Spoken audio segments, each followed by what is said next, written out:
अस्सलाम वालेकुम। मेरी आज की वीडियो ग्रेड 1 से 4 और 5 से 15 के हवाले से मेरे पास बहुत ज़्यादा मैसेजेस आ रहे थे कि एज रिलैक्सेशन के हवाले से आप बताएं कि ये जो एज रिलैक्सेशन गवर्नमेंट की तरफ से दी जा रही है 7 साल की, तो ये एज रिलैक्सेशन का हमें क्या फ़ायदा होगा, आप इसके बारे में हमें बताएं।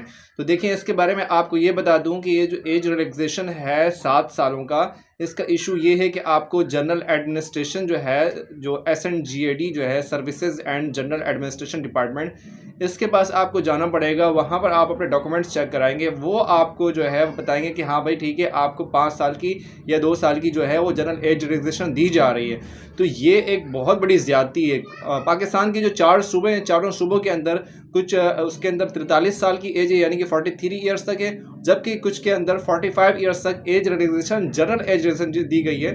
वहाँ पर किसी भी सूबे के अंदर ये नहीं कहा गया है कि आप वहाँ के SNGAD को जो है अप्रोच करें या गवर्नमेंट के किसी डिपार्टमेंट को अप्रोच करें, वहाँ से आपको एज रिलैक्सेशन जो है वो दी जाएगी। डायरेक्ट एज रिलैक्सेशन दी जाती है। अब सिंध के अंदर अलमिया ये हुआ है कि यहाँ पर जो है वो 15 ईयर्स ऑफ एज रिलैक्सेशन जो है वो ख़त्म कर दी गई है, जबकि सिर्फ 7 साल की एज रिलैक्सेशन दी जा रही है। वो भी आपको जो है वो कंसर्निंग डिपार्टमेंट यानी कि सर्विसेज जनरल एडमिनिस्ट्रेशन से आपने कांटेक्ट करना होगा।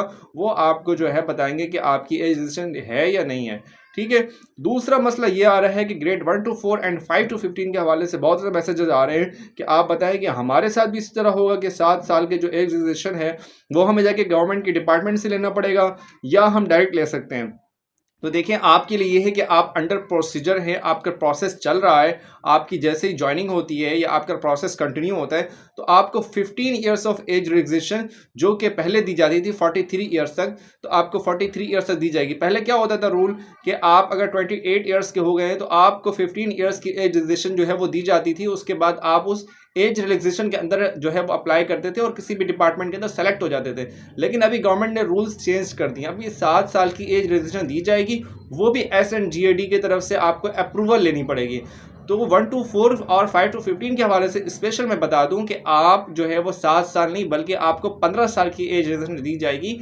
लेकिन इशू एक ये आ रहा है कि ये जो मॉनिटरिंग असिस्टेंट की जॉब थी BPS 14, जिसका मैं पहले भी कंडेम कर चुका हूँ, इसके अंदर 2 इशू ये हैं कि एक तो इसके अंदर ड्राइविंग लाइसेंस मांगे जा रहे हैं। ड्राइविंग लाइसेंस जो है वो आपका परमानेंट होना चाहिए, आपका लर्निंग लाइसेंस नहीं चलेगा, क्योंकि हर बंदे के पास लाइसेंस नहीं है। ज़्यादातर लोग क्या करते हैं, वो लर्निंग अप्लाई करने के बाद अप्लाई करने की कोशिश करते हैं, जबकि गवर्नमेंट की क्लियर पॉलिसी है कि इसके अंदर आपके पास परमानेंट लाइसेंस, जो आप टेस्ट देने के बाद आपको लाइसेंस मिलता है, उस लाइसेंस के बेस पे आप इसमें अप्लाई करेंगे और फिर टेस्ट वगैरह देंगे।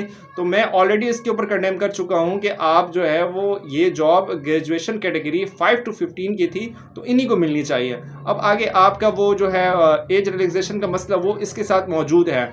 मॉनिटरिंग असिस्टेंट की जो जॉब है, इसमें जो भी अप्लाई करेंगे उनके लिए जो एज लिमिट है वो 28 ईयर्स रखी गई है, जबकि जनरल एज रिलैक्सेशन जो है वो 7 ईयर्स की, वो उसको SNGAD यानी कि services and general administration department के पास जाकर वहां से अप्रूवल लेनी पड़ेगी कि मुझे एज रिलैक्सेशन दी जाए। तो ये थी आज की वीडियो। अगर आपके जहन में कोई सवाल हो तो कमेंट बॉक्स में लाजमी पूछें। वीडियो अगर अच्छी लगी हो तो लाइक करें एंड चैनल को सब्सक्राइब कर दें। मिलते हैं नेक्स्ट वीडियो में, तब तक के लिए अल्लाह हाफिज़।